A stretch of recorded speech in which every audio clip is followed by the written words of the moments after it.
गोविंद भज गोविंद भज गोविंद। हरे कृष्णा। तो अभी हम लोगों को एक समाचार मिला है रिसेंटली।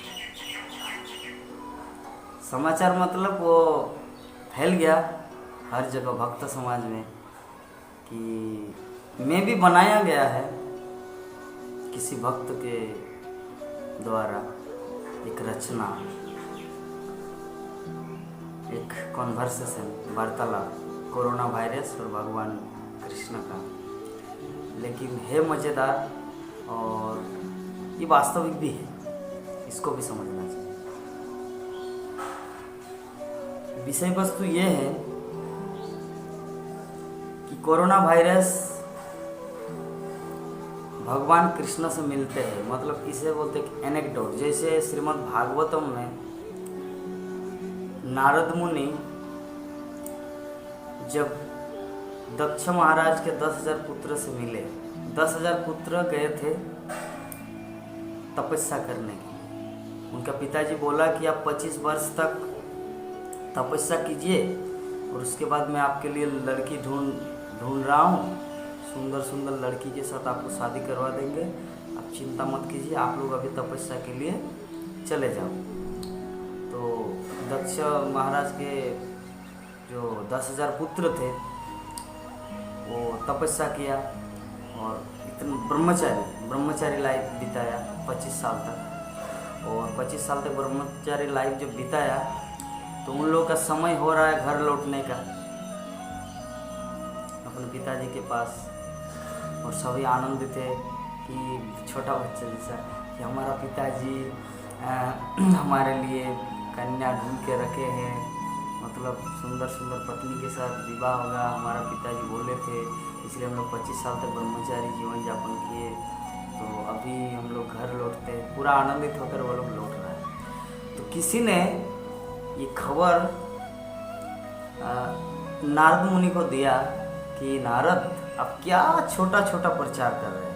ध्रुव महाराज एक छोटा बालक 5 साल का, प्रहलाद महाराज एक छोटा बालक 5 साल का, आप छोटे छोटे प्रचार क्यों कर रहे हैं? अगर प्रचार करना है तो पूरा ह्यूज प्रचार कीजिए। देखिए 10,000 आ रहा है, 10,000 ब्रह्मचारी है, अगर आप चाहेंगे तो उनको कन्वर्ट कर सकते हैं, उनके माइंड को आप कुछ कीजिए। तो नारद मुनि उनके मन में लोभ हुआ, हाँ ये तो अच्छी बात है, क्योंकि नारद मुनि ऐसे पर्वत मुनि के साथ मृगारी को भक्त बनाया, वाल्मीकि को भक्त बनाया, इस तरह करके एक एक करके वो भक्त बना रहे हैं। तो नारद मुनि के सामने कितना बड़ा ऑफर आया है, इतना बड़ा मतलब सुयोग। तो नारद मुनि सोचा हाँ ये तो बहुत अच्छी बात है, तो चलिए जाते हैं उन लोगों को ब्रह्मचारी हमेशा रहने के लिए, ताकि तब नारद की संख्या बढ़ेगा ना। दक्ष महाराज, दक्ष मतलब इंग्लिश में कहा जाता है एक्सपर्ट, जो किसी भी चीज़ में एक्सपर्ट, और गृहस्थ जीवन में जो एक्सपर्ट है उसे कहा जाता है दक्ष। और दक्ष महाराज ये प्रमाणित करके दिखा दिया, बहुत सारे पत्नियों से शादी किए, इतने सारे पुत्र उत्पन्न किए, जितना पुत्र उत्पन्न कर रहा है नारद मुनि सबको ब्रह्मचारी बना रहे हैं। तो बात ऐसा है, तो 10,000 पुत्र जब तपस्या करके आ रहे थे, ब्रह्मचारी जीवन व्यतीत करके घर लौट रहे थे, तो नारद मुनि ने रास्ते में उसे रोका। नारद मुनि बोला कि कहाँ जा रहे हैं? बोले कि घर जा रहा हूँ, पापा हम लोगों को शादी करवा देंगे, हमारे लिए लड़की देख के रखे। तो नारद मुनि पूरा हंसने लगा। नारद मुनि बोले कि शादी करेंगे, तो मतलब नारद मुनि अभी पहेली दे रहा। पहेली मतलब एक ऐसा एनेक्डोट जो अपने दिमाग के माध्यम से बुद्धि के द्वारा एक ऐसी चीज़ की कल्पना, ऐसी चीज़ का वर्णन करना जो वास्तविक नहीं है लेकिन वास्तविक भी है। मतलब कहने का अर्थ है कि हो सकता है किसी जगह में वो चीज़ नहीं है, लेकिन इसको उदाहरण कैसे दिया जाए? जैसे मान लीजिए जल, पानी को अगर हम लोग कहेंगे hydrogen two oxygen H2O, H2O बोलने से साधारण व्यक्ति नहीं समझ पाएगा इसका अर्थ क्या है, लेकिन वैज्ञानिक समाज में इसको समझ में आ जाएगा कि H2O का अर्थ होता है पानी, मतलब जल को इंडिकेट कर रहा है H2O बोल के। तो सिमिलरली नारद मुनि पहेली बुझा रहे हैं और 10 पहेली बुझाएंगे, 10 प्रश्न पूछेंगे दक्ष महाराज के पुत्रों को, और उनमें से एक्चुअली वास्तविकता अलग चीज़ है, लेकिन उन लोगों को भ्रमित कर रहे हैं ताकि वो लोग ब्रह्मचारी आश्रम में रहे, ब्रह्मचारी लाइफ में ही रहे, वो लोग गृहस्थ जीवन में प्रवेश न करें, क्योंकि नारद की संख्या कम होगा, अकेला ब्रह्मचारी है नारद। तो जो भी तो बोले कि कहाँ जा रहे हैं, बोले कि शादी करने के लिए जा रहे, पापा ने हम लोगों के लड़की मतलब बच्चा की लड़की ढूंढ के रखे। बोले कि शादी करें, जानते शादी का अर्थ क्या होता है? अच्छा पहले बताओ, 10 क्वेश्चन किया नारद। बोले पहले बताओ कि इस सृष्टि का अंत कहाँ है? आप लोग तो बोल रहे हैं कि शादी करेंगे, बच्चे उत्पन्न करेंगे, सृष्टि करेंगे, मेरे पिता को सहायता करेंगे, सृष्टि उत्पन्न करेंगे, मतलब और आगे जनसंख्या बढ़ाएंगे। क्योंकि उस समय तो ब्रह्मा का संतान आपका दक्ष है और शिव भी ब्रह्मा का संतान। तो ब्रह्मा डायरेक्ट दक्ष महाराज को क्यों ये किया? ताकि दक्ष एक्सपर्ट है सृष्टि कार्य करना में, मतलब करने में, वो पूर्ण रूप से जनसंख्या को बढ़ाएगा, एक्सपर्ट है दक्ष। तो दक्ष महाराज के जो 10,000 पुत्र हैं, वो लोग का भी वैसा ही मोटिवेट कर दिया था उनका पिताजी। बोले कि आप लोग ब्रह्मचारी रह के आइए, सुंदर रूप से ब्रह्मचारी का पालन कीजिए, फिर आपके लिए लड़की ढूंढ के रखेंगे, शादी करवा देंगे। तो वैसा ही भाव उन लोगों का हुआ, क्या बोलते हैं, दक्ष महाराज के पुत्रों का, कि जाएंगे, घर जाएंगे, शादी करेंगे, सृष्टि करेंगे। तब नारद मुनि बोला सृष्टि करेंगे। जानते हैं सृष्टि का अंत कहाँ है? बताओ। बोले कि हम कुछ क्वेश्चन करेंगे, उसका जवाब दो कि सृष्टि का अंत कहाँ है, बताओ। बोले कि वो सभी चुपचाप है, कुछ जवाब नहीं दे पा रहे। बोले कि सृष्टि का अंत नहीं जानते, शादी करेंगे। लोगों को ये करो। अच्छा बताओ कि ऐसे नदी का नाम बताओ जो 2 दिशाओं में बहता है। नदी क्या होता है? जब इधर से पानी आता तो ऐसे करके बह बह के जाएगा, है ना। अगर मतलब क्या बोलते हैं, गंगोत्री से अगर पानी निकलता है, गंगोत्री से ऐसे हरिद्वार से जैसे हमारे मायापुर, इलाहाबाद, मायापुर, ऐसे करके कलकत्ता गंगा सागर में मिल जाता है। तो पानी तो ऐसे आ रहा है। तो नारद मुनि ने क्वेश्चन किया, एक ऐसे नदी का नाम बताओ जो दोनों दिशाओं में बहता है। मान लीजिए नदी है, इधर भी जाता है, इधर भी जाता है, तो ऐसे नदी कहाँ है? जानते हो वो नदी कहाँ है? शादी करेंगे। नारद मुनि उन लोगों का एकदम जोश था कि शादी करेंगे, पिता ने लड़की दे के रखा है। वो जो जोश था धीरे धीरे बेचारा नाराज हो। बल्कि बताओ कि ऐसे चक्र का नाम बताओ जो मतलब ब्रह्मांड के, जब ब्रह्मांड का निर्माण हुआ उससे भी पहले ये चक्र घूमता रहता है, और वो चक्र सबको डस रहा है, लेकिन वो चक्र दिखाई नहीं देता। और ऐसे ऐसे कुछ क्वेश्चन किए, तो जिसका एक भी आंसर, एक भी प्रश्न का जवाब दक्ष महाराज के पुत्रों के पास नहीं था। जबकि ये जितने सारे क्वेश्चन ये सब बनावट था पहले। कहने का अर्थ कोई रियलिटी है, लेकिन रियलिटी उस तरह, जैसे हम आपको उदाहरण दिए hydrogen two oxygen. Hydrogen two oxygen means पानी है, जल है, लेकिन जल है और ऑक्सीजन और हाइड्रोजन अलग है एक दृष्टिकोण से। लेकिन एक दृष्टिकोण से देखा जाए तो दोनों एक ही है। तो पहेली का अर्थ होता है इसे। तो नारद मुनि ऐसे उनको समझा रहे, तो लास्ट में तो उनको बोले कि ये लो सेफ्रॉन कपड़ा, लाल कपड़ा, और गंगा में डूब के आओ, डूब दे के आओ, स्नान करके आओ और पहन लो ऐसे। और ये पहले जिसे कहा जाता पहले, तो उसी तरह वर्तमान में एक इन्फॉर्मेशन मिला है कोरोना वायरस और भगवान कृष्ण का किसी भक्त द्वारा ही, जो बहुत ही बुद्धिमान है, जो इसकी ये की है। तो कोरोना वायरस भगवान श्री कृष्ण से मिले, भगवान श्री कृष्ण और कोरोना वायरस दोनों आपस में मिले। तो कोरोना वायरस बोल रहे कि हे Krishna, I am a little insect, माने आई एम लिटिल वायरस। बच्चे ओ कृष्णा, हम एक छोटे से प्राणी हैं, लेकिन जरा देखो मेरी शक्ति कि संसार में आपके जितने बड़े बड़े मंदिर है, तिरुपति बालाजी, रंगनाथ टेम्पल, आपके बड़े बड़े इस्कॉन टेम्पल, मायापुर श्री श्री राधा माधव, राधा रास बिहारी मुंबई, वृंदावन कृष्ण बलराम मंदिर, राधा रमन मंदिर, दामोदर श्री श्री राधा दामोदर मंदिर, जगन्नाथपुरी, कांचीपुरम, आपका राधा गोविंद मंदिर जयपुर, मतलब जगत में जितने सारे आपके मंदिर है, कृष्णा जरा मेरी क्षमता को देखो, मेरे अंदर क्या शक्ति है, क्या पावर है कि मैंने आपके समस्त मंदिरों को बंद कर दिया। रोज जरा देखिए मेरी शक्ति को। तो कृष्णा वायरस की बात को सुनकर, कोरोना वायरस की बात को सुनकर मंद मंद मुस्काए, मतलब मुस्कुराने लगा और हंस भी दिया। हंसा इसलिए जैसे यही हंसी एक बार कृष्ण लीला में बलराम के सामने कृष्ण हंसे थे। तो वो पहले बता रहे, उसके बाद कोरोना वायरस को बता रहे। एक बार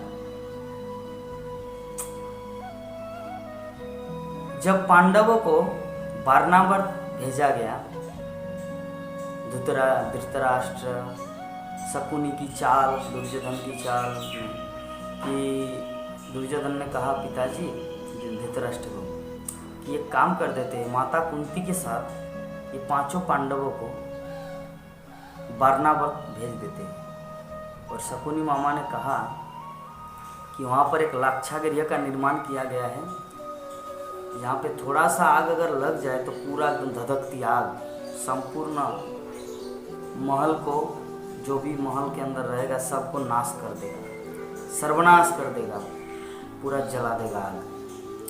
तो मेरा ये प्लान है कि अगर मुझे राजगद्दी देना है, अगर सच में है पिताश्री, मैं आपका दुर्योधन पुत्र, अगर मुझे सच में आपको प्यारा है, मुझे अगर राजगद्दी देना चाहते हो आप, तो मैं जो ये आयोजन किया हूँ, जो प्लान किया हूँ, तो कृपा करके आप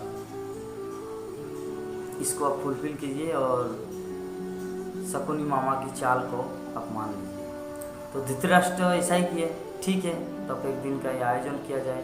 तो राज सुबह बुलाया गया और बोले कि युधिष्ठिर, हम लोग चाहते हैं कि आप लोग एक बार वारणावत घूम के आए। उन लोगों को पता नहीं चलने दिया कि क्या षड्यंत्र है, कि आप लोग एक बार वारणावत घूम के आइए, क्योंकि वहाँ हमारे पूर्वज लोग साल में एक बार जाते थे।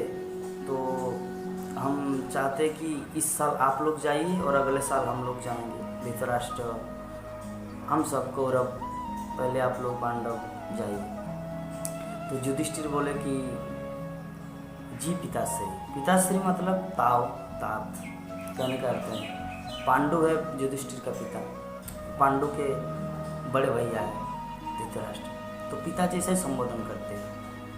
तो युधिष्ठिर बोले जी महाराज, हम आपकी आज्ञा को शिरोधार्य करते हैं। तो उसके बाद क्या हुआ, दुर्योधन ने बोला कि पिताश्री आप तो पांडवों को बोला, माँ कुंती को भी जाना चाहिए, मैं चाहता हूँ कि सभी एक साथ मरे। तो इधर प्लान हो रहा है कि युधिष्ठिर बोल रहे माता कि हम लोग वारणावत घूमने के लिए जाएंगे। तो कुंती बोले कि हम भी जाएंगे आप लोगों के साथ। तो बोले कि पिताश्री तो बोला नहीं, मतलब धृतराष्ट्र महाराज तो बोले नहीं, तो मैं एक बार बोल के आ रहा हूँ। तो बोले ठीक है। तो युधिष्ठिर महाराज चले गए धृतराष्ट्र के पास और बोले कि ताऊ, हम चाहते हैं कि माता कुंती को भी साथ में लेकर जाएं, आपका क्या विचार है? तो बोले कि हाँ युधिष्ठिर, हम भी वही चाहते थे, लेकिन हम इसलिए नहीं बोला कि वो चल पाएंगे और कष्ट होगा, इसलिए वो राजमहल में ही रहे। लेकिन अगर जाना चाहते तो हम सहमत हैं, हम आनंदित हैं कि सभी आप लोग, माँ और अपने सभी एक साथ जाएंगे, कोई बात नहीं, हम सहमत हैं। लेकिन धृतराष्ट्र की चाल अलग है, षड्यंत्र है, उन लोगों को मारना है। तो वो लोग चले गए वारणावर्त में। तो वारणावर्त में से जो आप लोग जानते हैं हिस्ट्री कि किस तरह लाक्षागृह में आग लगा दिया गया और विदुर जो 4 सैनिकों को भेजे थे और वहाँ पे सुरंग तैयार किया गया। सुरंग मतलब नीचे रास्ता तैयार किया गया, ताकि घर से ही एक रास्ता तैयार किया, उधर नदी के किनारे वो उठ जाएंगे और वो नौका पार करके सीधा चले जाएंगे एक चक्राधाम, जहाँ पे नित्यानंद प्रभु का आविर्भाव स्थल है, उस समय की बात है। तो एक चक्राधाम चले आएंगे, तो सब प्लान किया गया था। तो विदुर के अनुसार, विदुर जो 4 सैनिकों को भेजे थे, वो 4 सैनिकों में से 2 सैनिक नदी के तीर से उस बिल्डिंग की ओर जा रहे, गड्ढा खोद के, और बिल्डिंग के अंदर से 2 व्यक्ति गड्ढा खोद के आ रहे हैं, ताकि उस सुरंग, जैसे यहाँ पे आग लग जाएगा बिल्डिंग में, तो वो सुरंग से नदी के किनारे आ जाएंगे और नौका पार वो लोग भाग जाएंगे। ये विदुर का प्लान था, क्योंकि विदुर को पहले पता था कि ऐसे ऐसे षड्यंत्र रचा गया है, लाक्षागृह का निर्माण किया गया। तो बात क्या हुआ कि जब आग लग गए, आग लगने के बाद पांडव बच गया, लेकिन किसी को पता नहीं चला, एकमात्र विदुर को पता है। यहाँ तक कि भीष्म पितामह को भी पता नहीं है कि पांडव जिंदा है। ठीक है, भीष्म पितामह तक को पता नहीं कि पांडव जिंदा है, क्योंकि सबने, क्योंकि वहाँ पे 5 और भी 5 लड़का और उनकी एक माँ, भिलनी जिसे बोलते हैं, भिलनी मतलब जो शराब पी के अपने पुत्रों के साथ, तो वो लोग भी उस महल में था, जिसके कारण वो लोग मर गया। तो बाकी लोग सोचा कि 5 पांडव और कुंती मर गए, कुंती एक माता और 5 संतान। तो लोग सोच कर युधिष्ठिर, भीम, नकुल, सहदेव, अर्जुन, ये लोग एक साथ जल के भस्म हो गए, जबकि सच्चाई वो नहीं है। वहाँ पर भिलनी थी और भिलनी के 5 संतान, वो लोग जल के भस्म हो गए, क्योंकि उस महल में थे वो लोग, क्योंकि उस महल में उन लोगों को इसलिए रखा गया था, कुछ सेवा के लिए प्लान था। और लेकिन कृष्ण की कृपा, वो लोग, विदुर की कृपा से वो लोग सुरंग के नीचे यहाँ पर आ गया, जल नदी के किनारे, और वो लोग चला गया। तो अभी यही बात द्वारका में बलराम को ये सूचना मिला कि 5 पांडव जल के भस्म हो गए, क्योंकि जो हस्तिनापुर में जो खबर मिला, सभी नाटक कर रहा है, धृतराष्ट्र हमारे पुत्र सब मर गए, मतलब नाटक कर रहा है, एक ड्रामा सभा में कि हमारा 5 पांडव, कुंती सब मर गए, ऐसे करके नाटक कर रहा है।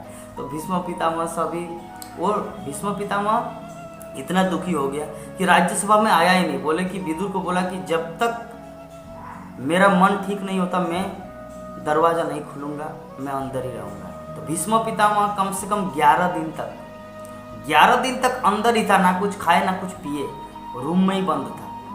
उनको इतना हताशा, इतना निराशा हुआ कि मैंने पांडवों को बचा नहीं पाया, सब जल के भस्म हो गए। खैर बाद में विदुर ने उसे इन्फॉर्मेशन दिया कि तात्श्री चिंता मत कीजिए, पांडव जिंदा है। तब भीष्म पितामह को एक नया जीवन मिला, अदरवाइज भीष्म पितामह शोक से, दुख से, संताप से मर ही गए थे समझो। तो जो भी है, तो ये इन्फॉर्मेशन ये तो किसी को पता नहीं विदुर को छोड़कर, बाकी तो सबको पता है, पूरे दुनिया को पता है कि कोरोना वायरस ने समस्त मंदिर को बंद कर दिया। लेकिन कृष्ण का क्या प्लान है वो तो बाकी लोग को नहीं पता है, एकमात्र भक्त जानते हैं। तो विदुर को एकमात्र पता है कि 5 पांडव जिंदा है, बाकी सारे जगत को लोग जानते कि 5 पांडव मर गए, कि समस्त मंदिर बंद हो गए। दैट इज कॉल्ड पहली। तो बलराम कृष्ण के पास, कृष्ण बांसुरी बजा रहे हैं, जैसे मतलब झूलना है और झूलना में झूल रहा है और बांसुरी आराम से चैन की नींद में बांसुरी ऐसे बजा रहे हैं। कितना सुंदर बांसुरी बजा रहे हैं। तो बांसुरी बजाते बजाते बलराम बोले कि ए कन्हैया, कन्हैया, ओ कन्हैया, आपका कुछ होश है, ठीक ठिकाना कुछ आपका ध्यान है कि नहीं? अरे बुआ, कुंती बुआ का जो लड़का है, पांचों पांडव बुआ के साथ पांचों मर गए और आप यहाँ पे रंग रलियां मना रहे, आनंद कर रहे, एंटरटेनमेंट कर रहे, मनोरंजन कर रहे, बंसी बजा रहे। ये बंसी बजाने का टाइम है, ये तो रोने का टाइम है। तो कृष्णा मंद मंद मुस्काए। जो मुस्कुरा रहे, कोरोना वायरस जो उनको बोल रहा है कि यो कृष्णा देखो मेरा शक्ति, ये मैं छोटा सा जीव हूँ जो सारे संसार के समस्त मंदिरों को, जितने सारे ISKCON temple, New York, Japan, London, चीन, मलेशिया, थाईलैंड, समस्त जगत के मंदिर को बंद कर दिया। प्रभुपाद ने इस्टेब्लिश किया था सारे जगत में कृष्ण भक्ति का कृष्ण मंदिर, लेकिन मेरी शक्ति देखिए, मैं एक छोटा सा जीव समस्त मंदिरों को, सारे शहर को, पूरे संसार को, नदी नाला पूरा बंद कर दिया। सी माई पावर, कृष्णा को बोल रहा। तो कृष्णा मंद मंद मुस्काए। तो सिमिलरली जब बलराम बोले कि पता है कि वो लोग लाक्षागृह में जल के भस्म हो गया, पांचों पांडव और कुंती, तो कृष्णा बंसी बजाना छोड़ दिया और सोच रहे थे और मंद मंद मुस्का रहे बलराम को देखकर।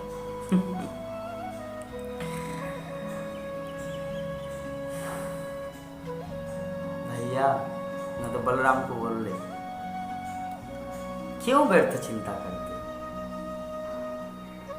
अरे जिसको मैं बचाऊंगा, जिसको मैं रक्षा करता हूं, भला दूसरा कोई संसार में मार सकता है उसे? कृष्ण 2 वर्ड बोला, कृष्ण एक्सप्लेनेशन में नहीं गया। मतलब बलराम जब इतना नहीं, ये पूरा उतावला एकदम उठी, कृष्णा कृष्णा, कन्हैया कन्हैया, आप यहाँ पे बंसी बजा रहे, पता है 5 पांडव को जल वो लोग भस्म हो गया, आपको पता है कुछ क्या हो रहा है संसार में? कुछ न्यूज़पेपर पढ़ते हैं? तो कृष्णा मुस्कुराए, हंसे और उसके बाद बोले कि भैया, दाव भैया, बलराम भैया, जिसको मैं रक्षा करता हूँ, जो मेरे आश्रित है, जो मुझे अपना जीवन का लक्ष्य, मुझे आश्रय बनाए, तो भला कोई संसार में ऐसा कोई शक्ति है जो उनको हानि पहुंचा सके?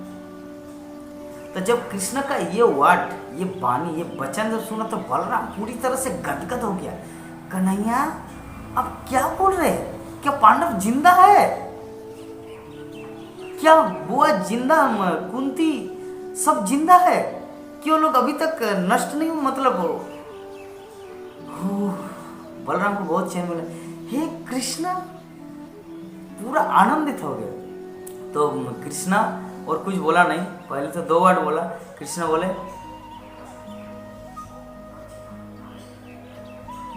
बोले कि हाँ, जिसका रक्षा मैं करूंगा, राखे हरि मारी के, मारे हरि राखे के। कृष्ण जिसको रक्षा करते हैं, दुनिया में कौन सी ऐसी शक्ति है जो उसको बचा सके, नहीं मतलब मार सके?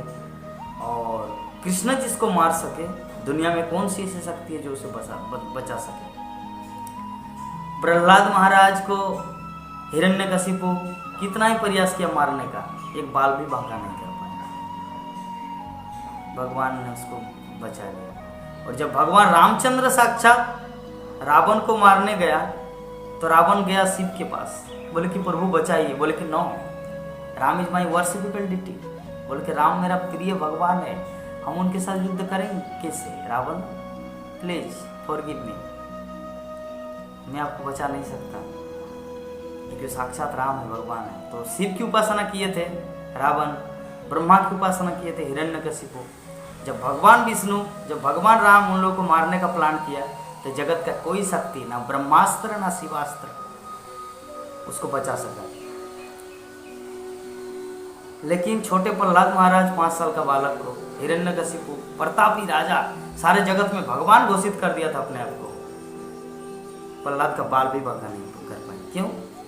राखे हरि मारे के, मारे हरि राखे के। कृष्ण जिसको रक्षा करेंगे, संसार की ताकत नहीं किसी को उसको हानि पहुंचाने का। और कृष्ण जिसको मार सके, रावण को ना कोई बचा सका ना बचा पाएगा। तो ये है। तो 5 पांडवों को भगवान कृष्ण बचा लिया। कैसे बचा? वो बंसी बजा रहे। श्रील प्रभुपाद वेदों का मंत्र बोलते कि न तस्य कार्यम करणम च विद्यते, कि भगवान कृष्ण का कोई काम नहीं है करने का, वो बस आनंद मूर्ति है। आनंद, सिर्फ बंसी बजाते रहते हैं। तो सारा संसार उसके इशारे में चलता है। मया दक्षिण प्रकृति सूयते सचराचरम।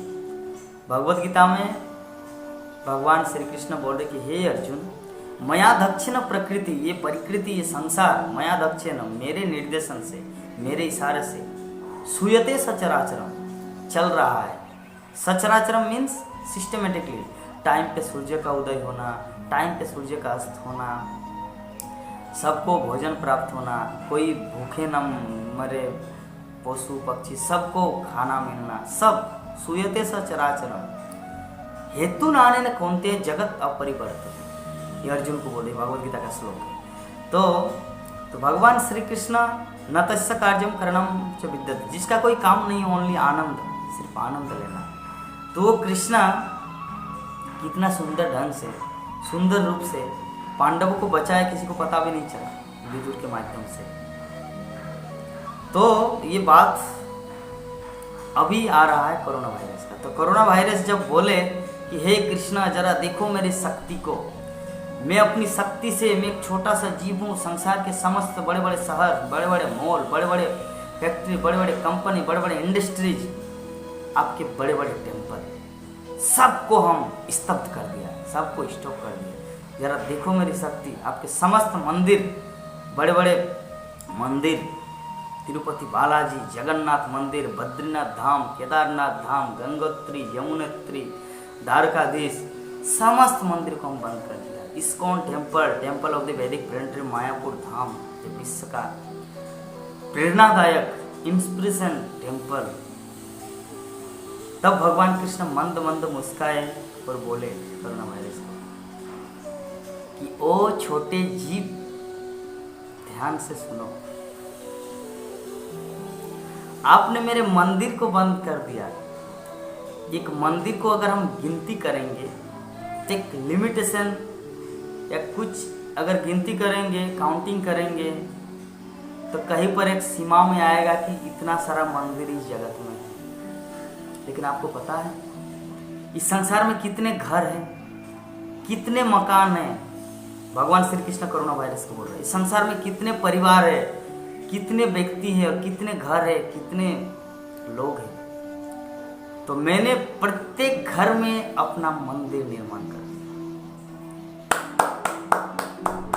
मतलब भगवान श्री कृष्ण कोरोना वायरस को यह रिप्लाई किया कि आपने मेरे मंदिर को बंद कर दिया। तो मंदिर तो कुछ एक लिमिटेशन होगा, लेकिन संसार में जितने सारे घर हैं, प्रत्येक घर में मैंने अपना मंदिर बना दिया। और इसका जीता जागता उदाहरण हम लोग अभी वर्तमान समय में देख रहे हैं। बड़े बड़े फिल्मी स्टार हो या बड़े बड़े नास्तिक हो या बड़े बड़े वैज्ञानिक हो या बड़े बड़े जो भी, सब ने भक्ति को, भगवान को, आस्था को एकदम अपने घर घर में सभी भगवान की पूजा करना स्टार्ट कर दी। मैं भी क्रिश्चियन, मैं भी मुस्लिम, मैं भी हिंदू, मैं भी सनातनिस्ट, मैं भी बुद्धिस्ट, एवरीबॉडी, सबके घर में मंदिर का निर्माण हो। तो भगवान श्री कृष्ण बोले कि this is my plan. Corona virus को बोला आपको पता है, आपको इतिहास आपको पढ़ना चाहिए कि बहुत काल पहले मेरे पास जरासंध मुझे आक्रमण करने के लिए आया था। कितना बार जानते हैं?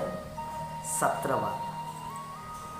तो जब भी वो आक्रमण करने के लिए पूरे पृथ्वी में समस्त लोगों को, समस्त सैनिकों को, समस्त सेनाओं को इकट्ठा करके मेरे पास मथुरा लाते थे और मैं क्या करता, उन सबको मार देता, सबको खत्म कर देता अपने सुदर्शन चक्र के माध्यम से, और ओनली जरासंध को छोड़ देता। जरासंध को मारता नहीं। क्यों? मेरा प्लान था कि मैं कहाँ कहाँ दुनिया को ढूंढूंगा, कहाँ कहाँ असुर है, कहाँ कहाँ राक्षस है। अच्छा कि घर बैठे बैठे, मथुरा में बैठे बैठे, कि मेरा ये सेवक जरासंध सारे संसार के असुरों को यहाँ पर मेरे सामने हाजिर करे, और मेरा तो उद्देश्य ही परित्राणाय साधूनाम विनाशाय च दुष्कृताम, दुष्टों को विनाश करने के लिए मेरा इस जगत में आविर्भाव हुआ है। तो मैं ऐसे वेटिंग करता था, घर में बैठे बैठे, मथुरा में जस्ट बैठे रहता था। जरासंध पूरा लाखों लाखों करोड़ों करोड़ों लोगों को इकट्ठा करके लाते थे मेरे सामने, और मैं उनको मारता था और जरासंध को छोड़ देता। और जरासंध गुस्से में आकर फिर सेना को इकट्ठा करके ले आते थे, फिर उनको मारता था, उसको छोड़ देता था। तो जरासंध उस गुस्से में और लोगों को इकट्ठा करके पूरे संसार को, मैं जितने सारे असुर थे मैं सबको खाली किया। This is my plan. तो जरासंध सोच सकता था शायद कि मैं कृष्ण को मारूंगा और कृष्ण को ये करूंगा, कृष्ण को समाप्त कर दूंगा, समस्त संपत्ति, समस्त सैनिक बल, समस्त असुर, समस्त जगत में जितने सारे लोग, सबको लाकर कृष्ण को मारूंगा। लेकिन कृष्ण को मार नहीं पाया, और 17 बार आक्रमण किया, समस्त पृथ्वी में जितने सारे असुर है सबको खाली कर दिया जरासंध। मेरा प्लान था। जरासंध सोच सकता था, जरासंध सोच रहे थे कि मैं कृष्ण को मारने जा रहा हूँ, लेकिन सच्चाई वो नहीं है। सच्चाई तो मैं उनको मार रहा हूँ, मैं अपना कार्य कर रहा हूँ, मैं अपना प्लान कर रहा हूँ। तो सिमिलरली वो कोरोना वायरस, वो छोटा जीव, आप हो सकता है जगत में अपना ख्याति, अपना महिमा, कि एक छोटा जीव कोरोना वायरस के कारण समस्त जगत बंद हो गया। लेकिन आपको पता है, इसके माध्यम से मेरी महिमा और मेरा मंदिर जितना संख्या में था पहले, उससे कई ज़्यादा, लाखों करोड़ों की संख्या में मेरा मंदिर हो गया। घर घर में मंदिर स्थापना हो गया। तो this is my plan. Don't think about your point of view. आप सोच रहे कि आप जीत गए, लेकिन आप जीते नहीं, बल्कि आप हार गए जरासंध की तरह। ठीक है, और मैं जीत गया, क्योंकि मैं कभी हार नहीं सकता, कोई मुझे हरा नहीं सकता। यत्र योगेश्वर कृष्ण यत्र पार्थ धनुर्धर तत्र श्री विजयो जीत, तत्र श्री विजयो भूतिर्धुर्वा नीति मर्तिमान। ये मेरे भक्त का वाणी है। मेरा भक्त संजय भगवत गीता के अंतिम श्लोक में धृतराष्ट्र को बता रहे। संजय, व्यासदेव का कृपा धन्य, व्यासदेव का परम शिष्य संजय धृतराष्ट्र को बोला कि हे महाराज धृतराष्ट्र, मेरा निर्णय सुनिए कि आप तो इतना आशा उम्मीद लेके बैठे हैं कि कुरुक्षेत्र के युद्ध में पांडव लोग पराजित होंगे और कौरव लोग जीतेंगे, दुर्योधन विजय होगा। लेकिन मेरा मत ये है कि यत्र योगेश्वर कृष्ण, जहाँ पर योगेश्वर कृष्ण है, एंड यत्र पार्थ धनुर्धर, और जहाँ पर धनुर्धारी अर्जुन है, तत्र श्री विजय, वहाँ पे साक्षात लक्ष्मी विजय, विजय भूति ध्रुवा नीति मर्ति, वहाँ पे नीति, कहाँ क्यों, जहाँ पे धर्म है, जहाँ पे नीति है, वहीं पर विजय है, श्री है, सब कुछ है। तो मेरा संजय मेरे भक्त का वाणी है। मेरे भक्त का वाणी कभी मिथ्या नहीं होगा। कौनते प्रति जानी न मैं भक्त पने से, मेरा भक्त, मैं कुछ बोलूं शायद मैं उसको बदल भी सकता हूं, लेकिन मेरे भक्त की वाणी कभी भी झूठा नहीं होगा। मेरा भक्त संजय ने बोला है कि यत्र योगेश्वर कृष्ण यत्र पार्थ धनुर्धर तत्र श्री विजय भूतिर्धुर्वा नीति मर्तिमान। तो अतः हे कोरोना वायरस, आप हार जाओ, आप ऑलरेडी हार चुके, बस स्वीकार करो, मेरे चरणों में आत्मसमर्पण करके आप भी मेरा भक्त बन जाओ, ताकि आपके कारण से, मैं आपको क्रेडिट देता हूँ, आपके कारण से जगत में बहुत सारे लोग कृष्ण भक्ति के पथ को अपनाए, या जो मुझसे द्वेष करते थे वो मुझसे प्रेम करना सीखे। मतलब मुझ भगवान कृष्ण से वो प्रेम करना सीखे, वो भी आपके कारण। हे कोरोना वायरस, तो मैं आपको अपना स्थान दे रहा हूँ और मैं आपको आश्वासन दे रहा हूँ, आप चिंता मत कीजिए। लेकिन अंत में आपको यही सलाह दूंगा, सर्वधर्मान परित्याज्य मामेकं शरणं व्रज, अहम ताम सर्व पापेभ्यो मोक्षयास्मि मा शुचि। कि आपने बहुत बड़ा गलती भी किया, बहुत सारे लोगों को रुलाया, गरीबों को पेट भर खिलाए, लाइक दैट। आप बहुत कुछ कष्ट दिया जगत को, संसार को। तो चलिए, आपका पाप हुआ, लेकिन मैं आपके समस्त पापों को नष्ट कर दूंगा। अहम ताम सर्व पाप, मैं आपके समस्त पापों से आपको मुक्त कर दूंगा। अहम ताम सर्व पापेभ्य मोक्षास्मि मा शुचि, मैं आपको मुक्त कर दूंगा। आप एकदम चिंता मत कीजिए। अतः आपका क्या धर्म है, अभी क्या कर्तव्य है? आपने बहुत कुछ गलती किया, लेकिन मैं गलती को माफ कर दिया। आपको भी क्या करना है? सर्वधर्मान, समस्त चीज को त्याग करके शरणम ब्रज, एकमात्र मेरी शरण में आओ, मुझ कृष्ण की शरण में आओ। अतः हे कोरोना वायरस, आप रुक जाओ और मेरी भक्ति करते हुए अपने जीवन को सार्थक कीजिए। और हरे कृष्णा कृष्णा कृष्णा हरे हरे, हरे राम राम राम हरे हरे, इस महामंत्र का जप करके अपने जीवन को सार्थक कीजिए। जय श्री प्रभुपाद की।